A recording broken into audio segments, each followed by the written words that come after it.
ক্যামেরায় ধরা পড়া প্রাণীদের সবচেয়ে জঘন্য মুহূর্তগুলো। 7 নম্বর, একদল বানর একটা বাসায় ঢুকে বাবা মায়ের চোখের সামনেই ডিম চুরি করে নিল, তারপর এমনভাবে দৌড় দিল যেন এইমাত্র বড় কোনো ব্যাংক ডাকাতি করে এসেছে। আর সবচেয়ে অবাক করা ব্যাপার, ডিমগুলো তারা সেখানেই খেয়ে ফেলল। 6 নম্বর, একটা ঈগল জীবন্ত একটা পাখিকে ধরে ফেলে এবং কোনো দয়া না দেখিয়ে গিলে ফেলতে শুরু করে। আপনি স্পষ্টই দেখতে পাচ্ছেন পাখিটা ভেতরে ছটফট করছে। প্রকৃতির কাছে এখানে কোনো দ্বিতীয় সুযোগ নেই। 5 নম্বর, একটা কুমির এক মহিষের শান্ত দিনটাকে একদম নষ্ট করে দিল। মহিষটা প্রথমে বুঝতেই পারেনি কি হচ্ছে, পরে নিজেকে পানির ভেতরে টেনে নেওয়া অবস্থায় খুঁজে পায়, আর তখন আর ফেরার পথ ছিল না। 4 নম্বর, একটা ঈগল ডিম ভাঙতে না পেরে পাথর তুলে এনে বারবার সেটার ওপর ফেলতে লাগলো যতক্ষণ না ডিমটা ভেঙে যায়। তারপর খুব শান্তভাবে বসে নাস্তা শেষ করলো। একদম ক্যালকুলেটেড প্ল্যান। 3 নম্বর, কয়েকটা গাধা দাঁড়িয়েছিল, হঠাৎ এক গাধা ঘুরে অন্যটাকে সোজা লাথি মেরে দিল।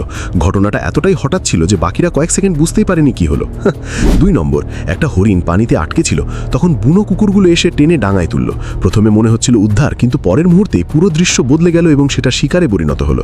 1 নম্বর, কৃষকেরা ভুল করে মুরগিদের সামনে একটা রোস্ট করা মুরগি ফেলে দিল। মুরগিগুলো 1 সেকেন্ডও দেরি না করে সেটাকে ঠুকরে খেতে শুরু করলো। পশুদের জগতে পারিবারিক আবেগ খুব একটা কাজ করে না।